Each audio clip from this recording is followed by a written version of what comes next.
Then the high priest asked Stephen, "Are these charges true?" To this he replied, "Brothers and fathers, listen to me. The God of glory appeared to our father Abraham while he was still in Mesopotamia, before he lived in Haran. Leave your country and your people," God said, "and go to the land I will show you." So he left the land of the Chaldeans and settled in Haran. After the death of his father, God sent him to this land where you are now living. He gave him no inheritance here, not even enough ground to set his foot on. But God promised him that he and his descendants after him would possess the land, even though at that time Abraham had no child. God spoke to him in this way: "For 400 years your descendants will be strangers in a country not their own, and they will be enslaved and mistreated. But I will punish the nation they serve as slaves," God said, "and afterward they will come out of that country and worship me in this place." Then he gave Abraham the covenant of circumcision, and Abraham became the father of Isaac and circumcised him 8 days after his birth.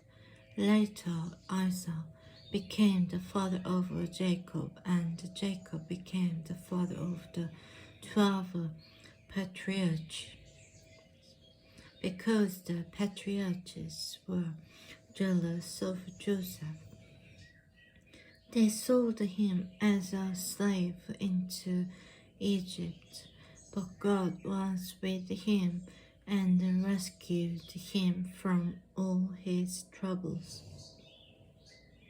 He gave Joseph wisdom and enabled him to gain the goodwill of Pharaoh, king of Egypt.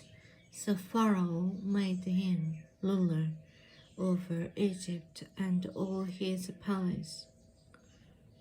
Then a famine struck all Egypt and Canaan, bringing great suffering, and our ancestors could not find food.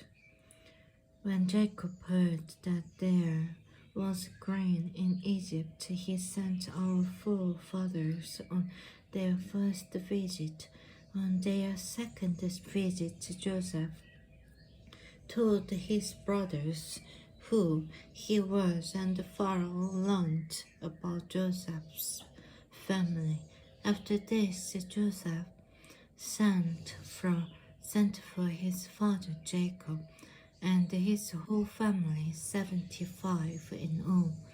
Then Jacob went down to Egypt, where he and our ancestors died. Their bodies were brought back to Shechem and placed in the tomb that Abraham had bought from the sons of Hamor at Shechem for a certain sum of money. As the time drew near for God to fulfill his promise to Abraham, the number of our people in Egypt had greatly increased. Then a new king, to whom Joseph meant nothing, came to power in Egypt. He dealt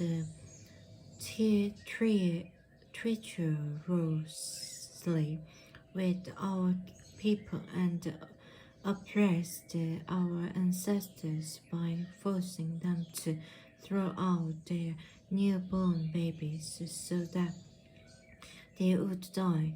At that time Moses was born, and he was no ordinary child. For 3 months he was cared for by his family. When he was placed outside, Pharaoh's daughter took him and brought him up as her own son, and Moses was educated in all the wisdom of the Egyptians, and was powerful in speech and action. When Moses was 40 years old, he decided to visit his own people, the Israelites. He saw one of them being mistreated by an Egyptian, so he went to his defense and avenged him by killing the Egyptian. Moses thought that his own people would realize that God was using him to rescue them, but they did not. The next day Moses came upon two Israelites who were fighting. He tried to reconcile them by saying, "Men, you are brothers. Why do you want to hurt each other?" But the man who was mistreating the other pushed Moses aside and said, "Who made you ruler and judge over us? Are you thinking of killing me as you killed the Egyptian yesterday?" When Moses heard this, he fled to Midian, where he settled as a foreigner and had 2 sons. After 40 years had passed, an angel appeared to Moses in the flames of a burning bush in the desert near Mount Sinai. When he saw this, he was amazed at the sight. As he went over to get a closer look, he heard the Lord say, "I am the God of your fathers, the God of Abraham, Isaac, and Jacob." Moses trembled with fear and did not dare to look. Then the Lord said to him, "Take off your sandals,